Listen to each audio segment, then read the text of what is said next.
Amahoro amahoro bwoko bw'Imana ndabasuhuje aho muherereye hirya no hino ku isi. Yego amahoro y'Imana n'ubuntu bw'Imana bigwire muri mwe mubiheshejwe no kumenya Imana na Kristo umwami wacu.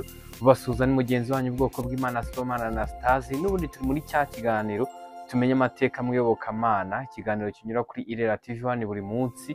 Yego n'ubundi nk'ubwoko bw'Imana duhurira kuri uyu murongo wa Irera TV1 cyangwa yego umurongo cano yo kuri YouTube, dusangira byinshi cyane by'agaciro kuri twebwe cyangwa by'ingenzi kuri twe ndetse n'abagenzi bacu ndetse n'abazadukomokaho.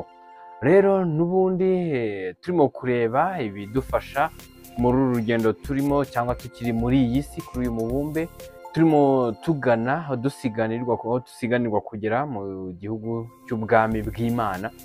N'ubundi by'agaciro nk'ibi cyangwa by'ingenzi tureba buryo ki iyo tubonyemo ibishyashya cyangwa iby'agaciro turabyandika kugira ngo bidufashe muri uyu mwanya wacu turimo ndetse n'abazadukomokaho ndetse n'abagenzi bacu tutabirengagije. Niho rero nyirizina tubyandika kugira ngo tutagira kubitakaza.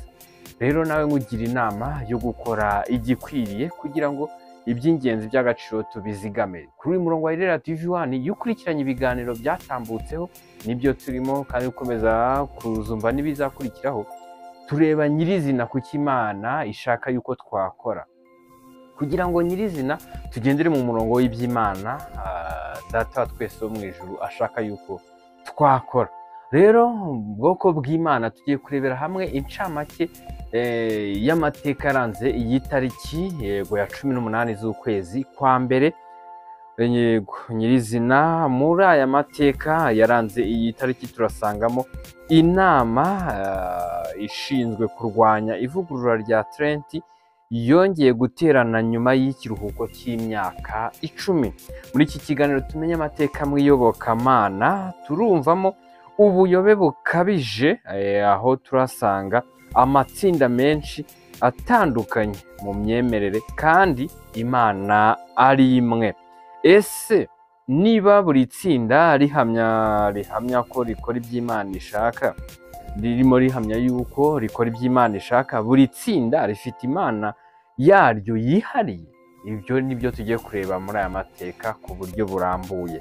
Rero nk'ubwoko bw'Imana twifashisha n'ubundi igitabo cya Bibiliya, dore ko ariho dusanga imvugo y'Imana nyirizina kugira ngo tuze kureba nyirizina igikwiriye dukwiriye kwitaho cyangwa kuzirikana, dore ko duterwa ishyaka no kwiga ijambo ry'Imana dusanga mu gitabo cya Bibiliya.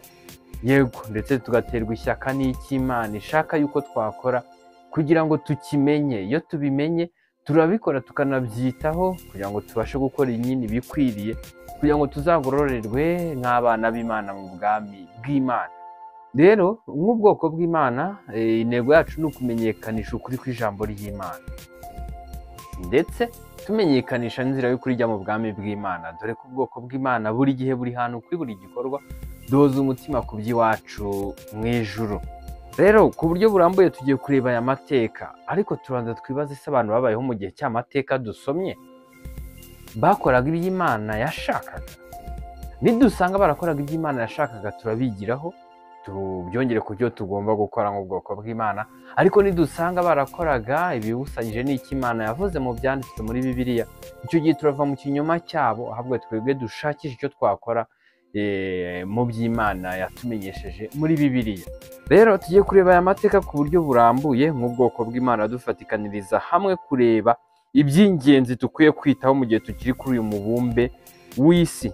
Ku ya 18 z'ukwezi kwa mbere mu mwaka w'1562 inama ishinzwe kurwanya ivugurura rya Trent yongeye guterana nyuma y'ikiruhuko cy'imyaka 10 cyatewe no kwigomeka kw'ibikomangoma by'abaprotestanti ku mwami w'abami Charles wa gatanu.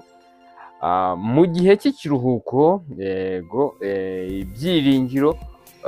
ibyiringiro byose by'ubwiyunge hagati y'abakatolika n'abaprotestanti byari byarashize. Yego aya mateka twatangajwe n'ubundi n'urubuga rwitwa christianitytoday.com. ugiyeyo n'ubundi aya mateka wayabona ku buryo burambuye buruse kwa yangaya tuyavuzeho. nyirizina turasanga hari itsinda ryarwanyaga cyangwa inama ishinzwe kurwanya ivugurura rya Trent. Yego, turaza kureba nyirizina ese aba bantu bavugururaga ubundi bavugururaga ibiki, bakoraga ibiki. Iri vugurura ryagaragaraga ku itsinda ry'abaprotestanti, dore ko ari bo baje bitwa abavugurura cyangwa itsinda rivugurura, dore ko babusanyaga n'imyemerere yari isanzweho mu bigendanye n'iyobokamana. Noneho aba baprotestanti baje bo bagendera ku cyo Imana yavuze mu byanditswe muri Bibiliya, barimo bavuguruza abagenderaga ku migenzo n'amahame abantu bo bishakiraga, barimo bakoreshaga bagoreka ibyanditswe cyangwa bazana ibyabo bishyashya bihangiye by'ibihimbano, cyangwa hariho kugoreka icyo Imana yari yabamenyesheje mu byanditswe mu gitabo cya Bibiliya. Turareba rero nyirizina abangaba bari muri iyi nama ishinzwe kurwanya ivugurura. Ntabwo tubigira, ahubwo turava mu kintu cyabo, kuko barwanyaga n'ubundi abakurikizaga icyo Bibiliya ishatse kuvuga cyangwa icyo Bibiliya yavugaga. Niho n'ubundi dukomeje tubona yuko hanyuma ngo ibyiringiro by'ubwiyunge hagati y'Abakatolika n'Abaprotestanti byari byarashize mu gihe cyo kuva muri kiriya gihe cy'ikiruhuko cy'imyaka 10 yari ishize.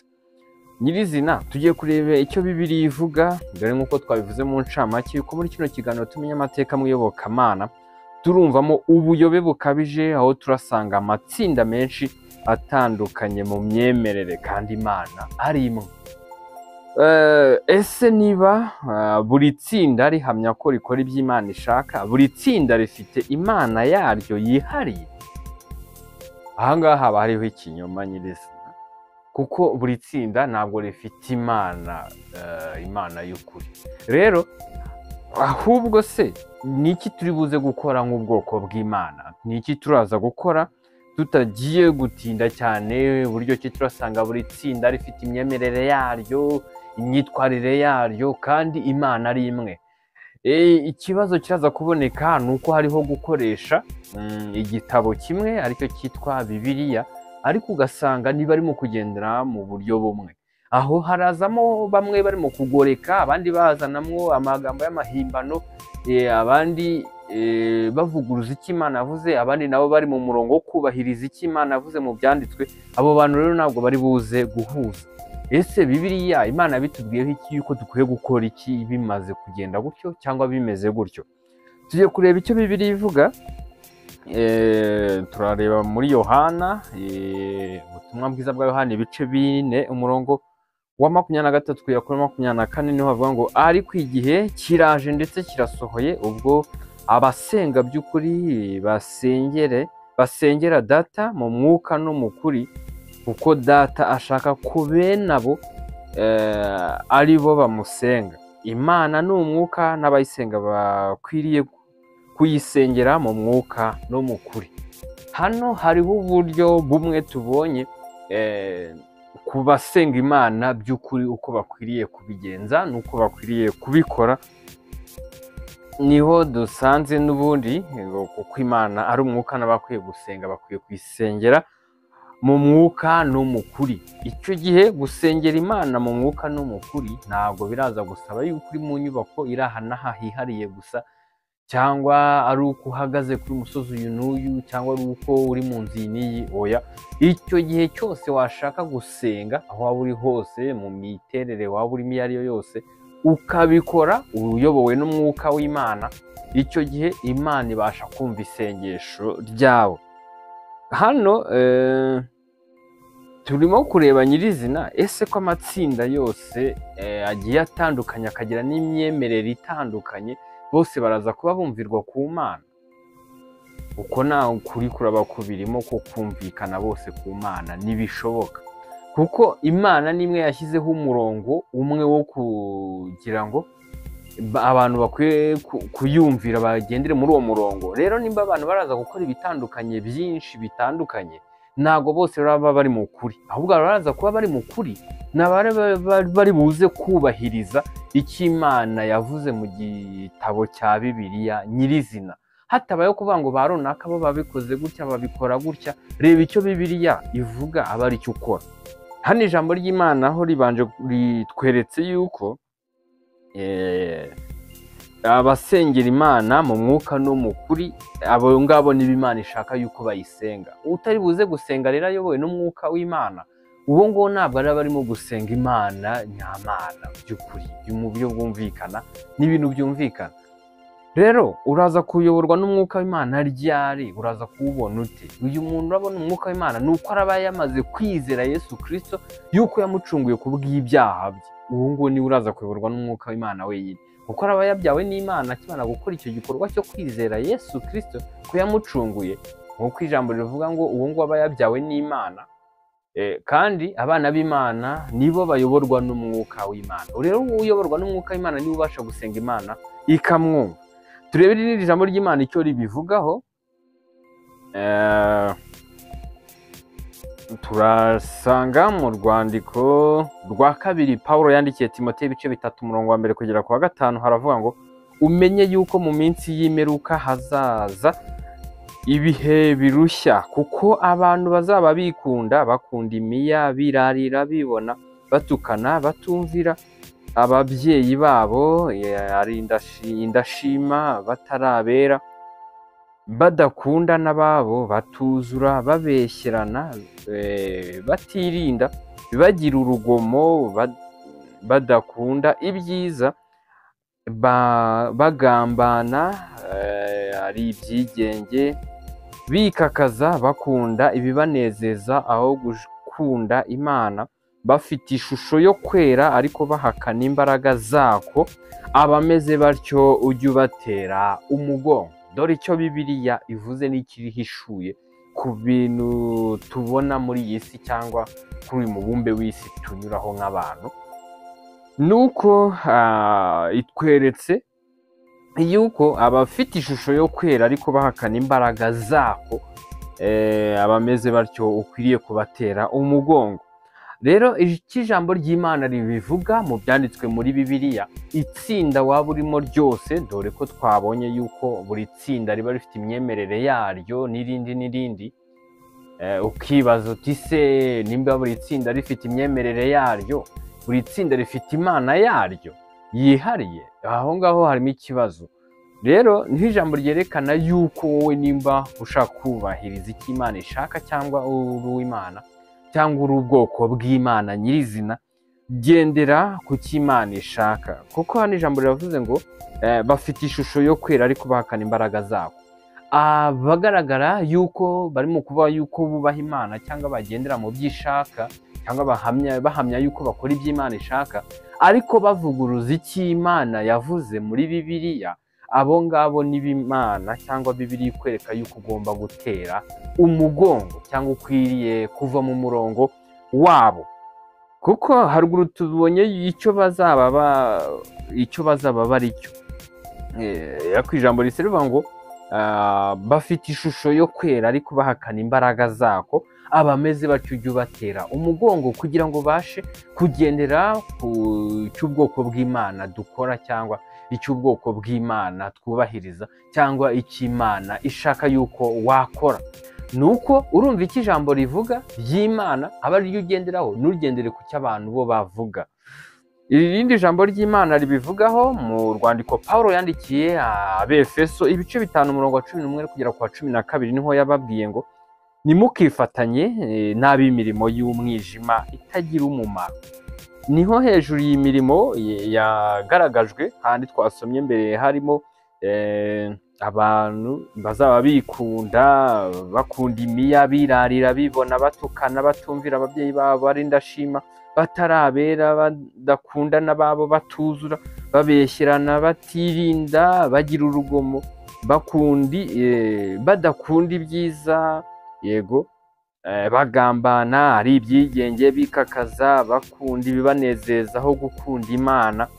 Aho ngaho niho ijambo ririmo kukubwira ngo ntimukifatanye n'ab'imirimo yabo mwijima itagira umumaro ariyo yo hejuru ndetse n'indi itavuzwe hariya, ngo ahubwo muyihane.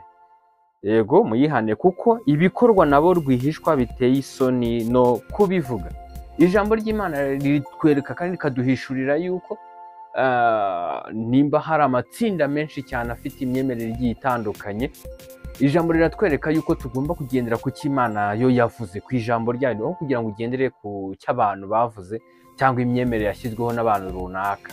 Niho ukwiriye kugenzura ndetse cyane ukareba itsinda urimo kubana naryo mu materaniro, bavuga yuko barimo gukora cyangwa banahamya iby'Imana ishaka. Reba koko nimba barimo guhamanya n'icyo Imana yavuze mu byanditswe. Nusanga bihabanye cyangwa bidahura, icyo gihe niho ijambo rikubwira ngo nimukifatanye, ahubwo ukora igutandukana n'iryo tsinda. Ubwoko bw'Imana ndabashimiye cyane. Yego dore ko ubwoko bw'Imana buri gihe buri hantu kuri buri gikorwa duhuza umutima ku by'iwacu mu ijuru, kandi tukabasha kubigenderamo mu buryo Imana ishaka, dukurikije icyo Imana yavuze mu byanditswe muri Bibiliya. Ubwoko bw'Imana ndabashimiye ko mudahwema kubana natwe ndetse no gukwirakwiza ubutumwa bwiza hirya no hino. Icyiza wamenye n'ibyo turimo kwigira kuri uyu murongo wa Elera TV 1 n'ibyo tubonye muri kino kiganiro, wibyiherana ahubwo bimenyeshe na mugenzi wawe, kuko icyiza wamenye ntukakiherane ahubwo kimenyeshe n'undi. Yego rero ndabashimiye cyane. Amahoro y'Imana n'ubuntu bw'Imana bigwire muri mwe, mubiheshejwe no kumenya Imana na Yesu umwami wacu. Murakoze cyane.